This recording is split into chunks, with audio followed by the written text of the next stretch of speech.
Digboi press ক্লাবৰ দ্বিবাৰ্ষিক অধিৱেশন আৰু মাঘৰ এটি কবিতা দিন অনুষ্ঠান আমি আয়োজন কৰিছিলোঁ আজি। আৰু যোৱাকালি আমাৰ প্ৰতিনিধি সভা আৰু পতাকা উত্তোলন স্মৃতিপন ইত্যাদি কাৰ্যসূচী অনুষ্ঠিত হৈছে, নৱনিৰ্বাচিত সমিতি অনুষ্ঠিত হৈছে, গঠন হৈছে। আৰু আজি মাঘৰ এটি কবিতা দিন অনুষ্ঠানত তিনিচুকীয়া জিলাৰ প্ৰায় শতাধিক কবিয়ে অংশগ্ৰহণ কৰিছিলে আজি এই কবিতা অনুষ্ঠানত।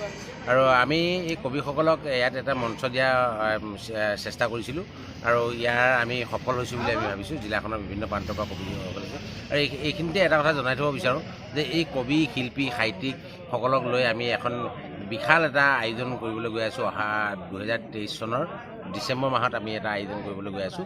কি আয়োজন কৰিছে ছাছপেন্সত আছে, কিন্তু এটা কথা কৈছোঁ যে স্থানীয় শিল্পী, সাহিত্যিকসকলক লৈ এটা বিশাল অনুষ্ঠান আমি আয়োজন কৰিম আৰু এই আয়োজনত সকলোৰে আমি সহযোগিতা কামনা কৰিছোঁ।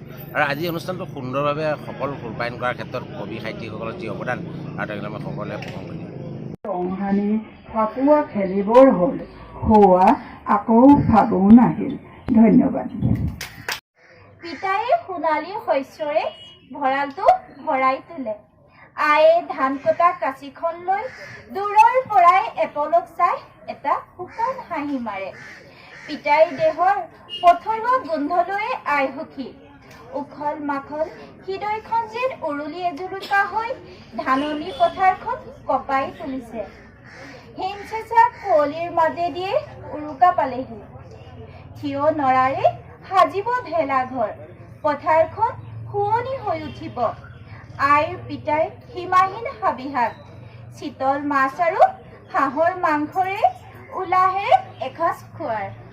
কিন্তু নিয়তিৰ কি খেলা, উৰুকা নিশাত অহা এজাক কাল ধুমুহাই আইৰ পিতাইৰ বুকুলৈ অমানিশা আনিলে।